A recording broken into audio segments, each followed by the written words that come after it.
el destino y el cambio. El destino en tanto fin último, el cambio como estrategia para encontrar ese destino. Entre ambas fuerzas ha galopado este año que se nos va.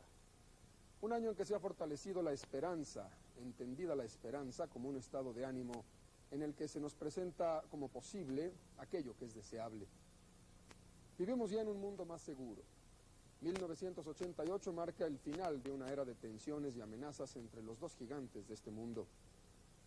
1988 señala también la terminación de numerosas guerras regionales y su peligroso amago de desbordamiento. Por ello, 1988 nos aproxima a la esperanza de un mundo en paz y sin violencias. Las probabilidades de la aniquilación total se han diluido y esta noche hay menos guerras que en otros años. En este sentido, 1988 es un año de cambios. Vivimos un momento histórico especial. Quizá como nunca, tantos pueblos están gobernados bajo el signo de la democracia. En América Latina, el triunfo del voto y de la urna es una gran conquista. En Asia, hubo sorpresas importantes. En Europa del Este hay un despertar hacia la libertad y un avanzar hacia la tolerancia. No vivimos en un mundo perfecto, y mucho menos feliz, pero se siente un adelanto en el respeto de los muchos a los pocos y de los unos a los otros. Desde este punto de vista, 1988 es un año que marca la ruta hacia un destino común, que es el de la convivencia civilizada. Año de drama y de recuerdo.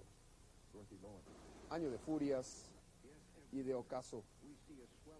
Año de sobresalto y de repudio. Año de vuelta entera y de comienzo. Esto y más ha sido este año del cambio y el destino. Año de genocidio y charlatanes. Año de continuar y traicionar. Tiempos de resistir y de morir. Año de lirios y arlequines. Año de la intifada y 3 ballenas. Año del triunfo y del fracaso. Año de exceso y agonía. Año de luces y tinieblas. 1988, el destino y el cambio. Acompáñeme esta noche a recordar los acontecimientos que dieron el tono a este año que se acaba.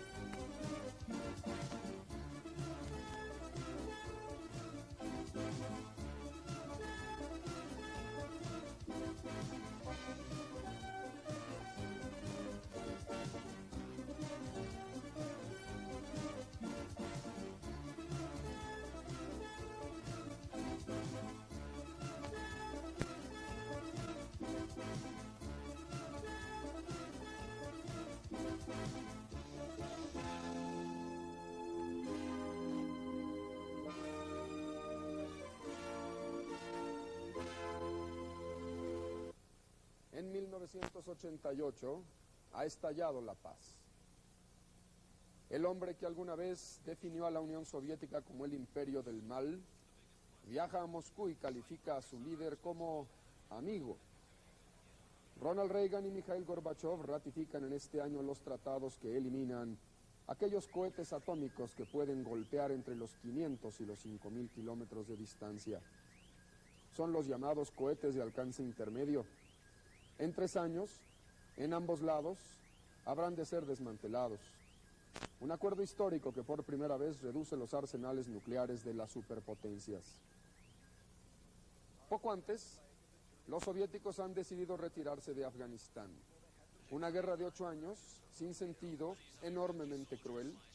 Moscú acuerda iniciar la retirada en mayo y 4 meses después, la mitad de la fuerza invasora se ha marchado a casa. 5 millones de refugiados esperan a regresar. El gobierno en Kabul sufre el asedio de multitud de facciones guerrilleras.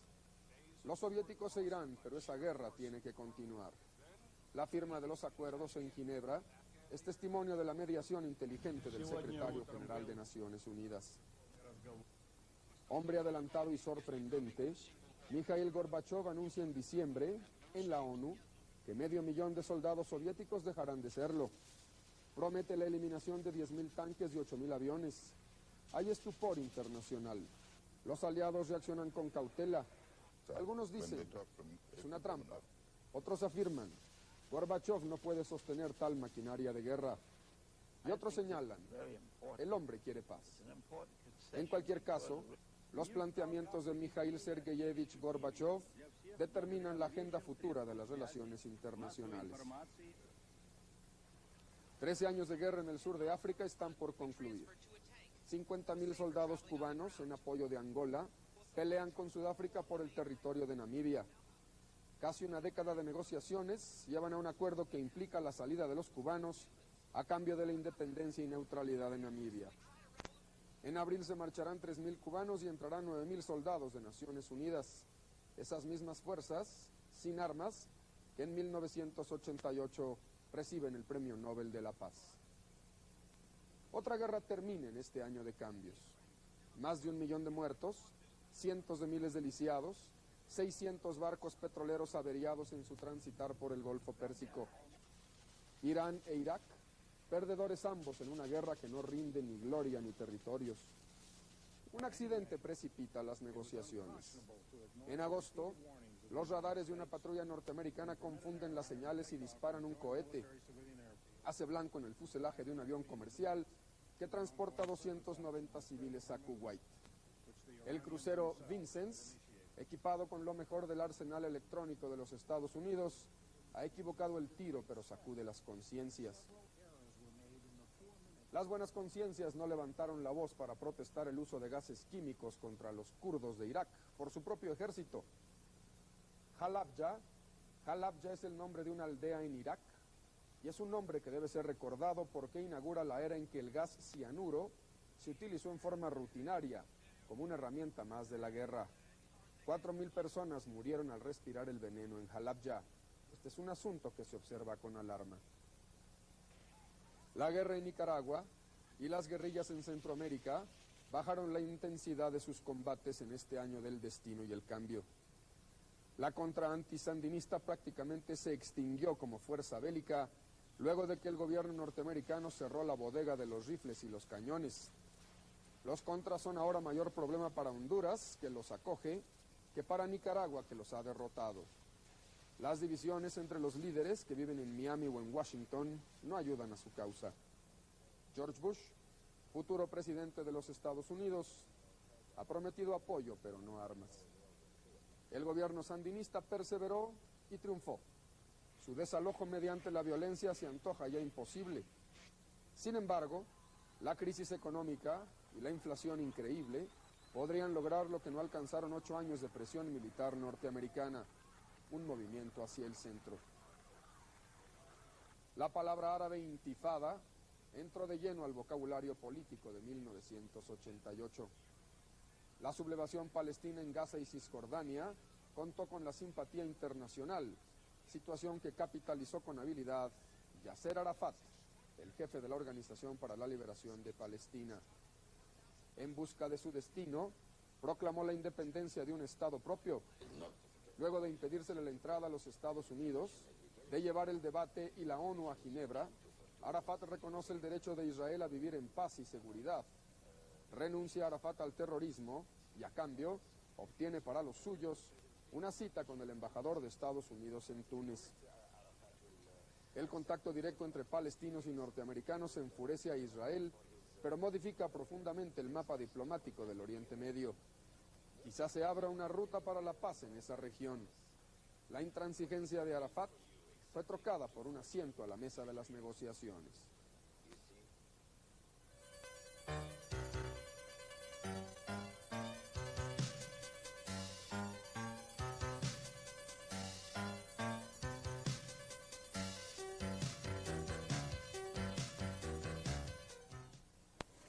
Termina la época de partido prácticamente único y entramos ahora en una nueva etapa política en la vida de y muy intensa competencia de la oposición. Las tensiones sociales que impone una prolongada crisis económica se expresaron claramente en las elecciones del 6 de julio en la República Mexicana. El Partido Revolucionario Institucional quedó privado del virtual ejercicio del monopolio que tuvo durante 60 años en la vida política nacional. Tiempos de cambio. Una coalición de partidos de izquierda obtiene para sí votación de magnitud inesperada y triunfa por amplio margen en la Ciudad de México. El Partido Acción Nacional consolida sus posiciones al preservar su proporción del electorado urbano y de clase media. 19 millones de mexicanos votaron en las elecciones. Más de 9,5 millones de personas lo hicieron por Carlos Salinas de Gortari, lo que significa un 50.7% a su favor.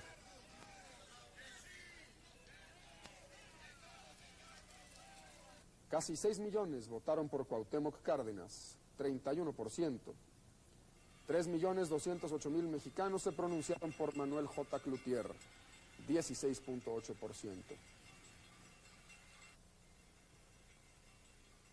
Dos candidatos resultaron de importancia marginal y sus partidos están en condiciones de perder el registro. Gumersindo Magaña y Rosario Ibarra obtuvieron entre ambos menos de 250,000 de votos.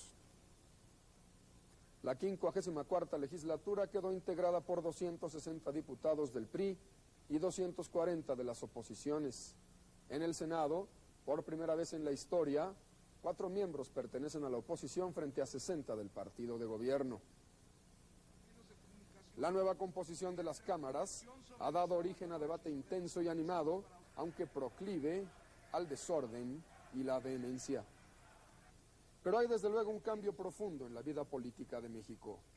Un nuevo equilibrio de los poderes, una sociedad despierta y crítica que va en busca de un destino de mayor justicia, de respeto y tolerancia y de avance concreto en lo material. Los habitantes de la Ciudad de México estrenan Asamblea de Representantes, nuevo cuerpo que abre cauces de expresión a los habitantes de la mega urbe. 34 representantes del PRI y 32 de las oposiciones integran la Asamblea. El licenciado Carlos Salinas de Gortari llega a la presidencia de la República en momentos difíciles. Convoca a los mexicanos a la unidad, al trabajo, a la solidaridad y lanza un novedoso programa contra la pobreza absoluta. El presidente Salinas anuncia que México buscará pagar menos en abono a la deuda y que lo esencial ahora es crecer. El presidente define el año próximo como uno de transición y al mismo tiempo como el último de la crisis. Anticipa que la inflación bajará a la mitad y el país crecerá modestamente. Para lograr sus objetivos, el presidente Salinas forma un equipo de trabajo en el que priva el equilibrio. En el sector económico, técnicos rigurosos. En otros campos, políticos veteranos, promotores dinámicos. En forma simultánea, un gabinete que combina juventud preparada y experiencia probada. Días antes de tomar posesión como presidente, el licenciado Salinas se encuentra en Houston con el señor Bush, próximo presidente de los Estados Unidos. Ambos coinciden en que es preciso dar nuevos términos a la relación de vecinos, hacer lo posible por evitar problemas y encontrar fórmulas que permitan a México relanzar el crecimiento. Un pacto económico entre el gobierno, los trabajadores y los empresarios cumple durante 1988 el objetivo de bajar la inflación. El crecimiento de los precios se reduce a una tercera parte, mediante combinaciones fiscales, reducciones de precios, congelamiento de otros precios, contención salarial y paridad fija.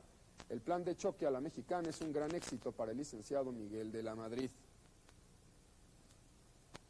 El señor de la Madrid viaja en este año del cambio y el destino a Suecia, con el grupo de los 6 por el desarme, a Nueva York, a Belice, a Montevideo, a Punta del Este y a Cuba, con el propósito de diversificar la oferta diplomática mexicana. Medido en números, las estadísticas no hacen lucir la administración del expresidente. Inflación, estancamiento, ausencia de crecimiento. Pero otras valoraciones confieren importancia a la administración del licenciado de la Madrid. El saneamiento de las finanzas del gobierno revirtió más de una década de concebir el gasto público como un curatodo para los males financieros. La venta de un centenar de empresas paraestatales, modesta en sus alcances económicos, señala una decisión política histórica. Un Estado fuerte no tiene que estar metido en todo. El presidente de la Madrid se comprometió a impedir que el país se deshiciera en 1982. Misión cumplida. El señor de la Madrid abandona la presidencia de la República con una imagen de sobriedad y decoro que se extiende a otros miembros de su familia. Rostro de la noticia en 1988. Luis Barragán, jalisciense, arquitecto, devoto de su fe, encuentra en este año de cambios su destino final. Creador de un estilo arquitectónico con sabor mexicano, distinguido y con buen gusto, Barragán lo mismo diseña espacios íntimos, capillas, fuentes y caballerizas, que enormes volúmenes escultóricos y grandes urbanizaciones como el Pedregal de San Ángel. El mal de Parkinson acaba con su vida a los 86 años de edad. Creó una escuela y deja huella importante en las artes mexicanas. Luis Barragán, arquitecto. El Senado mexicano autorizó que se ponga en marcha la planta nuclear de Laguna Verde en Veracruz. 4 presidentes, desde Gustavo Díaz Ordaz hasta Miguel de la Madrid, 4 presidentes impulsaron el proyecto. Una inversión de casi 3.500 millones de dólares permitirá producir energía eléctrica para abastecer al equivalente de una ciudad como Guadalajara durante 30 años. Las protestas de grupos antinucleares fueron frecuentes y apasionadas. El debate se caracterizó en lo general por un elevado nivel técnico. El gobierno dice garantizar la seguridad de la planta y de la población vecina. No hay seguridad al 100% en instalaciones industriales. 37 mineros mexicanos mueren en un accidente en los túneles del Mineral 4 y medio, cerca de La Esperanza en Coahuila. Se forma una bolsa de gas en las galerías, una chispa, detonación, 37 muertos. Nació en Galicia, pasó por Cuba y se radicó en México, en donde encuentra su destino. En sus películas dio hospedaje a rumberas y a gángsters. Juan Orol, 91 años de edad, boxeador, mecánico, muletilla y, decía él, agente secreto. De ahí me viene también conocer a los mafiosos. Hombre dotado de personalidad y un aire de misterio, aficionado a las mujeres hermosas, las hizo actrices de cierta relevancia. María Antonieta Pons, Marta Esquivel, Dinora Judith, y también fueron sus esposas. Pretendió dar a su obra cinematográfica una moral sencilla. A fin de cuentas, el crimen no paga y a los malvados mal les va. Juan Orol, rostro de la noticia en 1988. En el otoño de este año de destino y cambio, surge ECO, televisión en español vía satélite para América del Norte, Centroamérica, América del Sur, el Caribe, África del Norte, Islas Canarias, Europa Occidental. La señal informativa de ECO une en forma permanente a aquellos que hablan el español, donde quiera que se encuentren. Con el impulso de Televisa y Galavisión, Jacobo Zabludovsky dirige el esfuerzo y conforma un equipo que extiende sus redes a nivel mundial. Televisión moderna y avanzada, ECO difunde noticias y es a su vez noticia.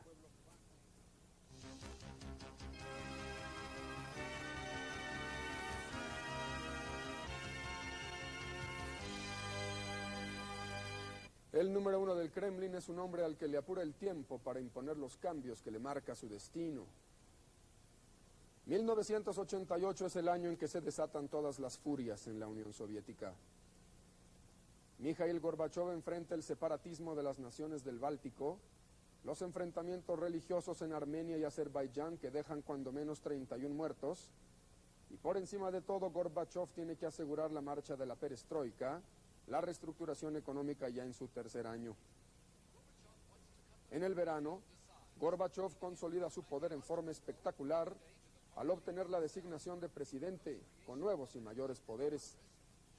Sin embargo, se respira ya en la Unión Soviética un cierto desánimo por las promesas no cumplidas de la perestroika. La escasez de bebida alcohólica es irritante. La falta de productos de consumo provoca colas interminables, coimas y corrupciones. Por eso, la burocracia en todos los niveles es fuerte enemiga de la reforma. No tiene más que perder que sus privilegios. Un experimento se pone en marcha. Los agricultores podrán arrendar parcelas al gobierno, decidir la siembra y vender al mejor precio. Se espera que lo que tanto éxito tuvo en China se repita en la Unión Soviética. Rostro de la noticia en 1988. Yuri Churbanov, hijo político del ex líder Leonid Brezhnev, encuentra su destino en el banquillo de los acusados. Como viceministro del Interior, acepta sobornos por millones de rublos y podría ir 15 años a la cárcel. Otro rostro. Andrei Sájarov, ex disidente soviético, salta del exilio interno y se le permite viajar. Conoce Washington, visita Francia y quizás sin buscarlo o proponérselo, se convierte en el abanderado internacional del cambio profundo del sistema soviético. Aquella mañana de diciembre, el destino jugó una mala pasada a los habitantes de Armenia. A las 11 de la mañana con 41 minutos, toda la zona comprendida entre el mar Caspio y el mar Negro, cerca de Turquía, toda Armenia se sacudió, estremecida por la ira de la tierra. Mala suerte sobre mala suerte. Además de la fuerza del terremoto, la hora en que este ocurrió propició el exterminio. A media mañana invernal, las oficinas públicas se encontraban a tope. Lo mismo las escuelas con estudiantes, las tiendas con compradores, las fábricas con obreros. Con una sincronía pasmosa, fueron cayendo edificios sobre las cabezas de sus ocupantes. Uno de los grandes sismos de la historia, si se le mide en dolor y en sangre. Cerca de 30.000 muertos y decenas de miles de heridos. Incontables los huérfanos. Legiones de familias mutiladas. 500.000 de personas, todo lo perdieron menos la vida. Nombres de sitios hasta entonces desconocidos se volvieron familiares. Spitak, Leninakan, Kirovakan, cobraron fama porque desaparecieron de la faz de la tierra. Más de 40 poblados rurales se convirtieron en montón de escombros. El auxilio internacional fluyó generoso, incluso, magia de la perestroika, acudieron brigadas y ayudas de Estados Unidos e Israel. Aquella mañana del terremoto, Mikhail Gorbachev se hallaba en Nueva York, donde habría de encontrarse por última vez con Ronald Reagan, el presidente de los Estados Unidos. A lo largo de 8 años como presidente, Ronald Reagan tuvo tratos con 4 secretarios generales del Partido Comunista Soviético. Es con Gorbachev con quien encuentra un punto de partida. 5 encuentros personales habrían de rendir frutos: distensión, disminución de la desconfianza, reducción de armamentos de alcance intermedio, fin a conflictos regionales que hacían peligrar lo más por lo menos. Ronald Reagan, quien hizo del anticomunismo profesión y plataforma, visita Moscú y da un paseo por la Plaza Roja. Ronald Reagan quizás había encontrado su destino. Sus acuerdos con Gorbachev le garantizan posteridad. Ironías del destino. Ronald Reagan tuvo que pactar con el comunismo para pasar a la historia. Y así, es ya posible intentar un balance de la obra de uno de los presidentes más populares en las últimas décadas en los Estados Unidos. Firmemente comprometido a reducir el tamaño del gobierno y a negociar por la fuerza, Reagan es responsable del rearme americano más intenso de la posguerra, que lleva aparejado un desequilibrio fundamental en la economía, el déficit fiscal. Viviendo de prestado, en deuda, los norteamericanos gozan de la expansión económica más prolongada en medio siglo.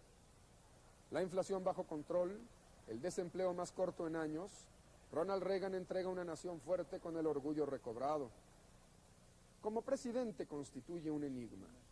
No ha hecho fama de trabajar largas horas o de cuidar los detalles. Amigo de delegar, cometió errores y pagó por los errores de sus subalternos.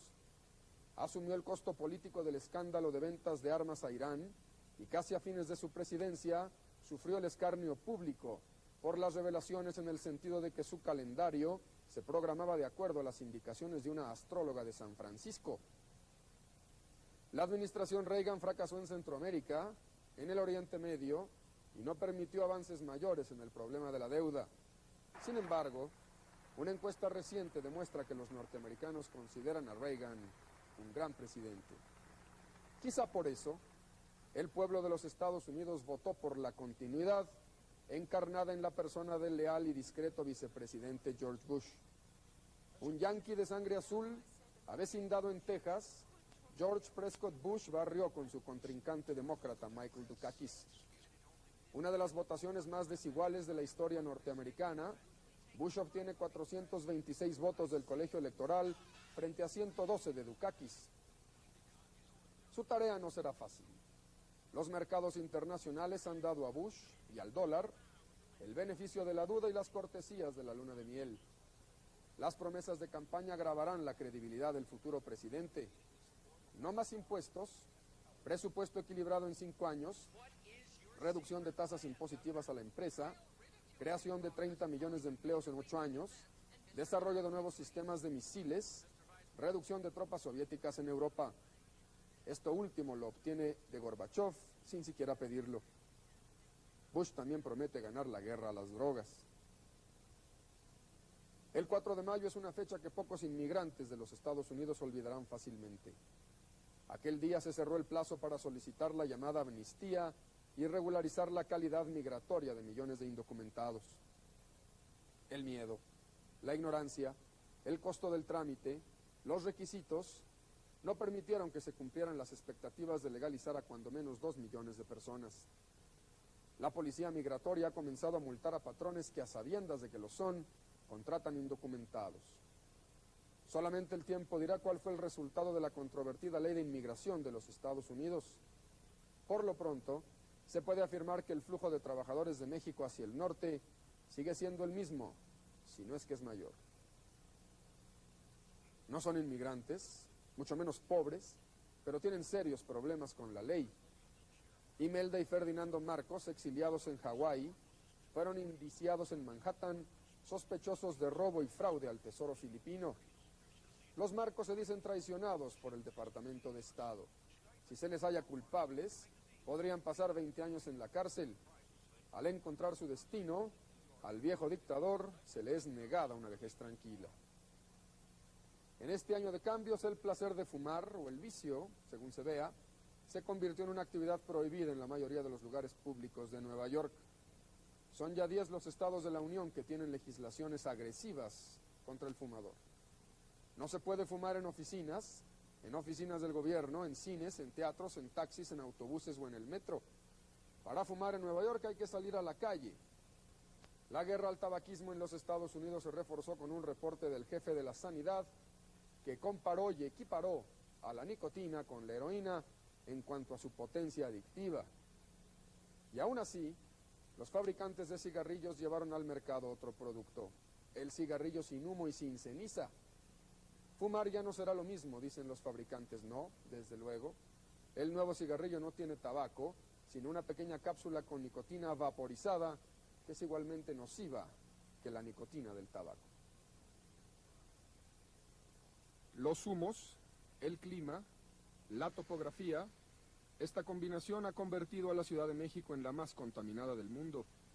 Y a grandes males, grandes anuncios.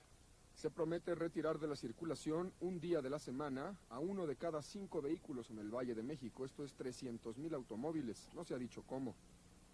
Para evitar los riesgos de la inversión térmica, se suspenden las clases durante el mes de enero. Ya en julio, los estudiantes recobrarán lo perdido. Rostro invisible de la noticia en 1988, Showa, la paz iluminada. 63 años en el trono, último eslabón en la dinastía del crisantemo, Hirohito agoniza en su lecho de enfermo. Un cáncer gástrico debilita al monarca, profusas hemorragias y otras dolencias le causan delgadez extrema, y se dice que el anciano no pesa más de 30 kilogramos.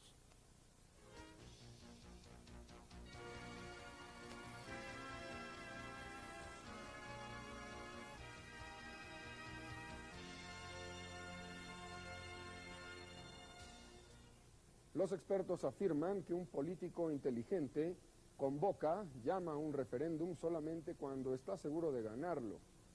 Y nadie puede sentirse con El tirano chileno Augusto Pinochet perdió su referéndum.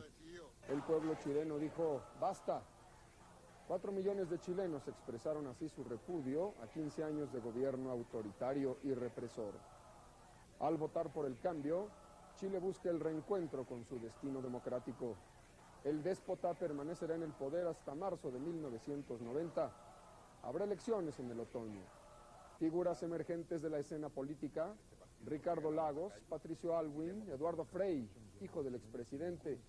Sin embargo, aun cuando Pinochet dejará la presidencia, seguirá siendo figura del ejército y se ha regalado un asiento en el Senado que ocupará mientras viva.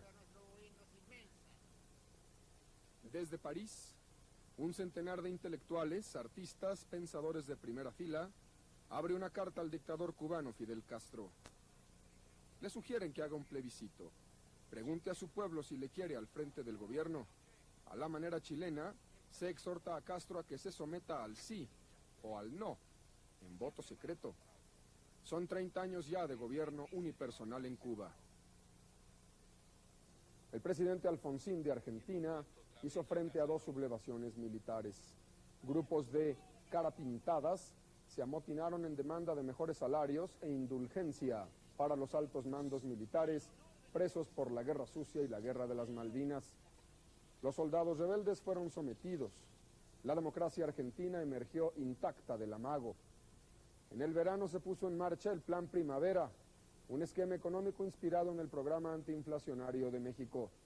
No obstante su éxito inicial, los precios crecerán este año en más de 400%. En las elecciones del año próximo, las encuestas favorecen a Carlos Menem, del Partido Justicialista, el peronismo sin Perón.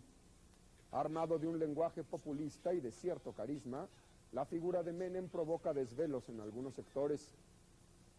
Pretende gobernar a salariazos y demandaría una moratoria de 5 años en el pago de la deuda externa.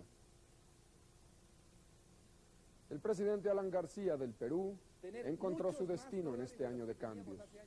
Su programa económico saltó en pedazos al estrellarse con la realidad. El mensaje populista de García le permitió sortear los 2 primeros años de gobierno. En el 88, al tiempo que la inflación subía y subía, en proporción inversa descendía la popularidad del presidente. Entre el verano y el otoño, García reemplaza 2 veces al ministro de Hacienda y lanza 2 paquetazos de precios y tarifas que nada resuelven. La inflación se aproxima al 2000%, las divisas se agotan y es imposible importar alimentos esenciales. El partido en el poder castiga la ineptitud de García al eliminar la presidencia del partido aprista, que ocupaba García, y colocar al frente del partido de gobierno a Luis Alva, ex primer ministro y feroz crítico de Alan García. Las elecciones municipales constituyeron un serio revés para el presidente Sarney en Brasil. Una censura indirecta a la política económica llevó a la oposición a numerosos ayuntamientos. Luisa Erundina, una política marxista, fue electa alcaldesa de Sao Paulo, el principal núcleo industrial del Brasil.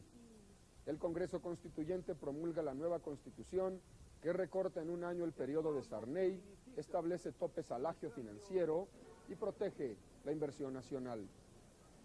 La especulación se convierte en deporte cuando la inflación se aproxima al 1000%. El gobierno de los Estados Unidos sacó un ojo morado al desafiar a Manuel Antonio Noriega, el hombre fuerte de Panamá. Sin estrategia definida o táctica trazada, el Departamento de Estado creyó que podría echar a Noriega mediante amenazas judiciales y ataques en la prensa sobre supuestos nexos del general con el narcotráfico colombiano. Creyendo tener apoyos infalibles, el entonces presidente Eric Arturo del Valle destituye a Noriega, quien maniobra en la Asamblea Nacional para desconocer a Del Valle y nombrar a Manuel Solís Palma como nuevo presidente. Eric Arturo del Valle se sumerge en la clandestinidad y en el ridículo. La oposición se agrupa en torno a la cruzada civilista y al protestar en las calles reciben palos y gases. Las presiones financieras norteamericanas dañan seriamente a la economía. Para evitar el colapso del centro financiero, el gobierno cierra los bancos. La falta de dólares es grave, pero no es fatal, y el régimen de Manuel Antonio Noriega prevalece, si bien herido y descosido. Rostro de la noticia en 1988. Rodrigo Borja encuentra su destino y se convierte en presidente del Ecuador. Socialdemócrata de 53 años, el abogado Borja hereda el tesoro vacío y una deuda abultada. La inflación se apareja con la caída del petróleo, la principal exportación. Primeras medidas: devaluación, incautación de las divisas del comercio exterior y controles a la actividad financiera. Rostro de la noticia que repite en este 88, Carlos Andrés Pérez. El veterano político socialdemócrata vuelve a la escena y retoma la presidencia de Venezuela. Su retórica de izquierda se acompaña de medidas de centro. Pretende renegociar la deuda de todo el mundo y enderezar a la OPEP. Ya fue presidente en las distantes épocas de la década del 70.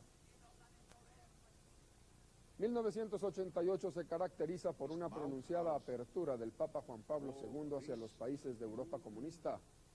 El jefe de la Iglesia hace pública su séptima encíclica sobre los temas sociales, en la que fustiga la división del mundo en bloques ideológicos. Viaja a Moscú el cardenal Casaroli, el secretario de Relaciones Exteriores del Vaticano, y se plantea un acercamiento con Gorbachov. Al cumplir 10 años de papado, Juan Pablo II enfrenta un cisma planteado por el arzobispo Lefebvre, quien, pese a órdenes en contrario, ordena a 16 sacerdotes según el rito tridentino de San Pío V. El arzobispo es excomulgado, opera desde Suiza y cuenta con un pequeño grupo de seguidores. El signo de la violencia domina la vida en Colombia. El narcotráfico asesina al Procurador General de Justicia. La guerrilla profundiza las tácticas del horror al llevar a cabo matanzas colectivas de campesinos. En el pueblo de la Esquina Mejor, guerrilleros con disfraz de militares, dicen, asesinan a 28 personas que celebran una fiesta. El diálogo de reconciliación nacional propuesto por el presidente Barco no llega a lugar alguno. Mexicana, poblana, 22 años, Amanda Olivares viaja a Taiwán a un concurso. Su serena belleza convence al jurado. Segundo lugar en eso que se llama el Miss Universo. Un aviso de alerta para Felipe González, el presidente de España. La economía marcha, pero el español de a pie siente que no le toca lo justo. El gobierno socialista ha tomado el salario como la variable de ajuste para bajar la inflación. Un maridaje entre los sindicatos socialistas y los gremios comunistas lleva a 8 millones de trabajadores a paralizar España, obligando al gobierno a replantear la política económica. La gran publicidad que reciben los nuevos banqueros, jóvenes, atractivos y ricos, la gran publicidad agudiza el encono social. Rostro de la noticia en 1988, el de Nicolás Redondo, dirigente obrero que busca recuperar parte de la fuerza que los trabajadores han perdido en España, curiosamente bajo el gobierno socialista. Según algunos, es la verdadera reina de Inglaterra. Este año el destino lleva a la señora Margaret Thatcher a convertirse en la persona que más tiempo ha gobernado Gran Bretaña en el siglo XX. Ha renovado a la sociedad inglesa.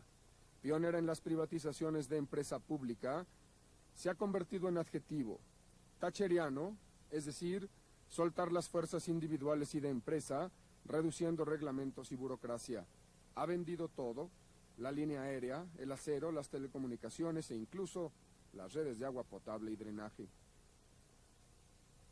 Para muchos, se trataba nada más de un domingo en el campo, con el añadido de una exhibición de acrobacias aéreas.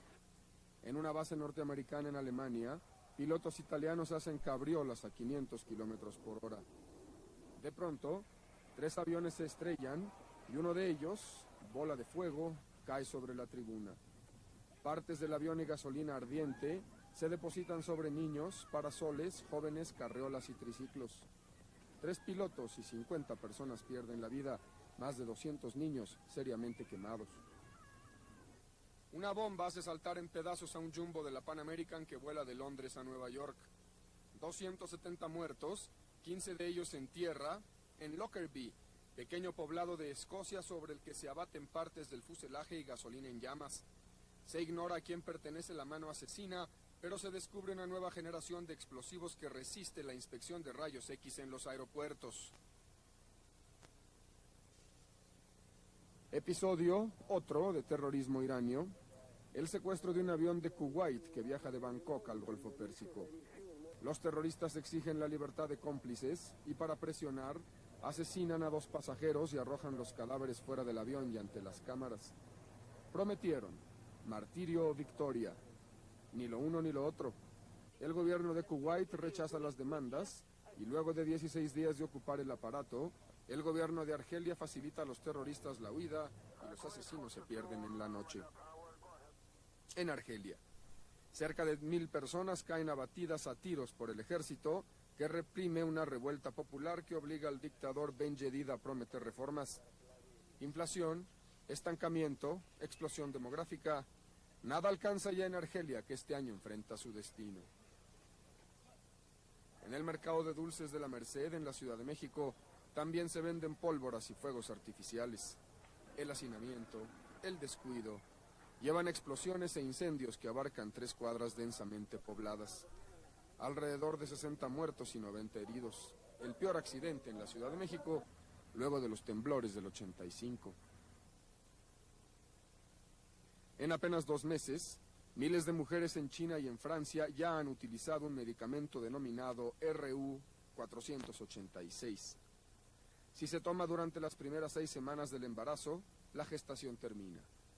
La píldora abortiva actúa sobre el sistema hormonal, impidiendo la producción de progesterona. El aborto no duele y es seguro.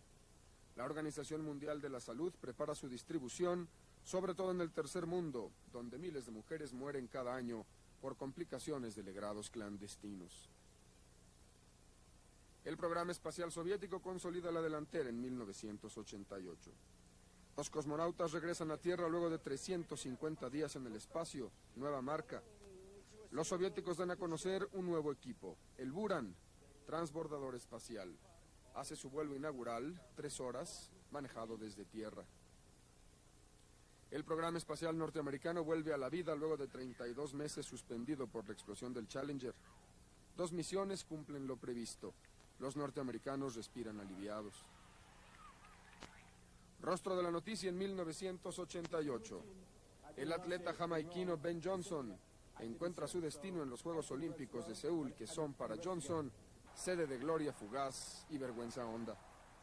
Parecía increíble. Los 100 metros en 9.79 segundos.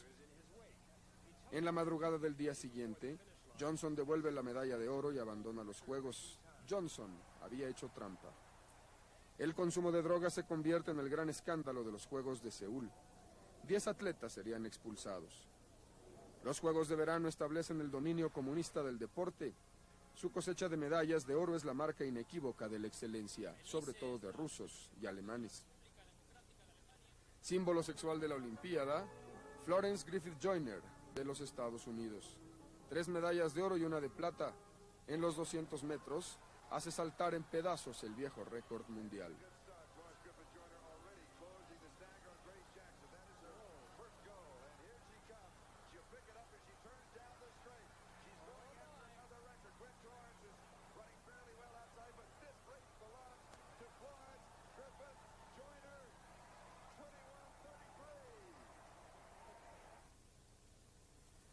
Seúl 88 marca el ocaso de la caminata olímpica mexicana, con la descalificación y derrota de sus marchistas. Ernesto Canto, medalla de oro en Los Ángeles, y Carlos Mercenario, campeón en Indianápolis, nada logran en los Juegos de Verano. Canto se dice robado por un juez alemán. México queda marginado del Mundial del Fútbol en Italia 90 y otros torneos por haber utilizado jugadores mayores de edad en el premundial juvenil. El escándalo, las mentiras, el ocultamiento, las falsificaciones, todo ello sacude a la afición en México, el asunto de los cachirules. Cristina Onassis, la pobre niña rica, encuentra su destino en la bañera de una casa alquilada en un suburbio de Buenos Aires. Viaja a Argentina a visitar a su mejor amiga, que es también hermana del último amor, un playboy rioplatense. Casó 4 veces Cristina Onassis y nunca fue feliz. Solicitada por su dinero, fue una mujer obesa y de fiera expresión. Hereda su fortuna la pequeña Atenea de no más de 4 años. Ojalá y encuentre un destino mejor. Septiembre es el mes de los ciclones. Con un reguero de lluvias y relámpagos, el huracán Gilberto se abre paso por Centroamérica y el Caribe con velocidades de hasta 315 kilómetros por hora. Atraviesa Costa Rica, Honduras, Haití, la Dominicana, Venezuela y Jamaica. El primer ministro de Jamaica diría, esto es Hiroshima. 40 murieron en el peor desastre de la historia moderna de Jamaica. Turismo y agricultura retrocedieron 10 años. Gilberto había reservado un destino especial para los mexicanos. En la península de Yucatán, el ciclón destruye aeropuertos, embarcaciones, muelles, hoteles, vivienda, telefonía, carreteras, redes de energía, drenajes, pavimentos urbanos, ornato público, automóviles y vida humana. Cancún, Isla Mujeres, Cozumel, seriamente dañados. Una imagen sintetiza la fuerza pasmosa y arbitraria de las grandes tormentas. 2 días después, el huracán entraría a México por segunda ocasión. Pasó por Matamoros y se disolvió sobre la tierra, cerca de Monterrey. Ahí asestaría el golpe final. Toda el agua del mundo, en torrente violento, busca cauce en los lechos secos de ríos que cruzan o circundan la capital de Nuevo León. Aguas broncas arrasan con todo y causan la muerte a 200 personas.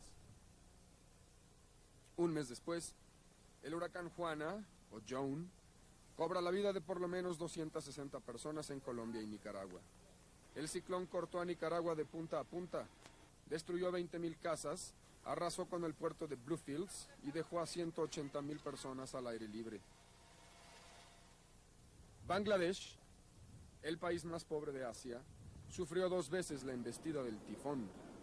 Más de 25,000 muertos, decenas de millones vieron que sus haberes nadaban río abajo. Al buscar refugio en tierras altas y secas, coincidieron personas y serpientes. El pueblo de Corea del Sur avanza con firmeza en busca de su destino. El nuevo presidente Roh Tae-woo ha decidido sepultar el pasado. La apertura es profunda. 3 partidos opositores controlan la asamblea y el poder se comparte. Intoxicados por la libertad, los estudiantes apuntan a la cumbre y exigen el castigo para un dictador cruel. La presión es enorme. El viejo general Chu Do-hwan, 7 años todopoderoso presidente, pide disculpas, se humilla frente a todos, devuelve dinero y propiedades y se enclaustra, autoexiliado, en un monasterio. Chung Kyung-hwan, hermano del dictador, corre con peor suerte. Corrupto y prepotente, aterriza en la cárcel en medio del escarnio. Benazir Bhutto es la mujer del año. Hija de Zulfikar Ali Bhutto, quien fuera presidente de Pakistán, depuesto por los militares, enviado a la horca por el golpista Zia-ul-Haq. Eso fue hace 11 años. Con la muerte de Zia, en un accidente aéreo, termina la dictadura, y Benazir Bhutto salta a la escena, se presenta a elecciones y, para sorpresa de nadie, obtiene la victoria. Primera mujer en formar gobierno en un país musulmán. Enfrenta varios retos: una clerecía islámica plantada en otro siglo y la pobreza de 100 millones de pakistaníes. El año del dragón pone fin a 10 de vertiginoso cambio en la República Popular de China. Frente a los riesgos de un estallido, los chinos transitan de la audacia a la prudencia. Desde hace años, los chinos se estaban beneficiando con un capitalismo de pequeñas dosis.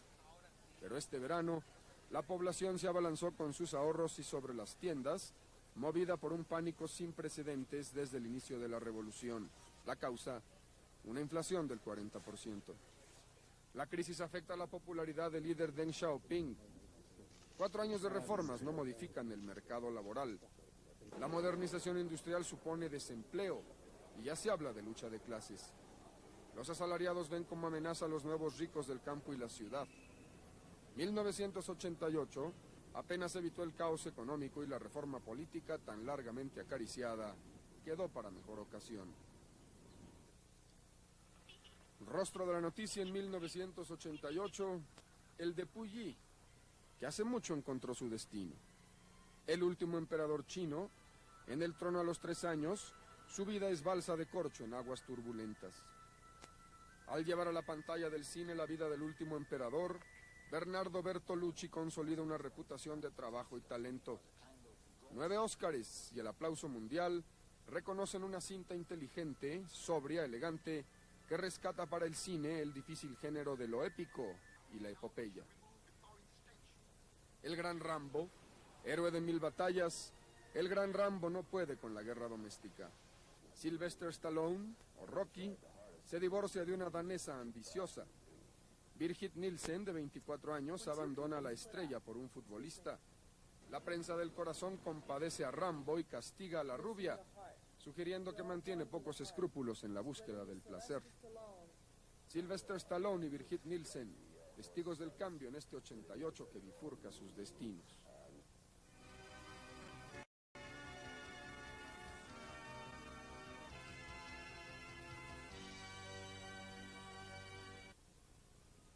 En la primavera de este año del destino y el cambio, un grupo de médicos intentó la separación de siameses que se encontraban unidos por la parte posterior del cráneo. 70 especialistas del Hospital Johns Hopkins de los Estados Unidos libraron una batalla contra el tiempo y en 22 horas lograron desacoplar cerebros y otros órganos compartidos. Los siameses, de apenas 7 meses, fueron vaciados de su sangre y sometidos a hipotermia, es decir, enfriados y sus sistemas vitales retardados. La operación fue un éxito. Patrick y Benjamin Binder encontraron el principio de nuevos destinos en un quirófano. Ahora han vuelto a casa en Alemania y son independientes el uno del otro. En el verano de este año, José Fernando Tafoya, de 45 años de edad, agonizaba en el Hospital de la Raza en la Ciudad de México. Males del corazón lo condenaban a morir en menos de 100 días. Y de pronto una luz. Una joven muere a causa de un tumor. Su corazón está disponible, las variables coinciden.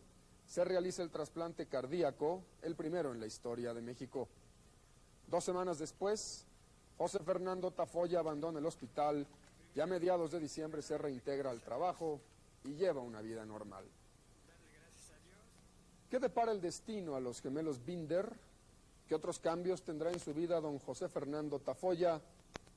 No lo sabemos, ellos también lo ignoran.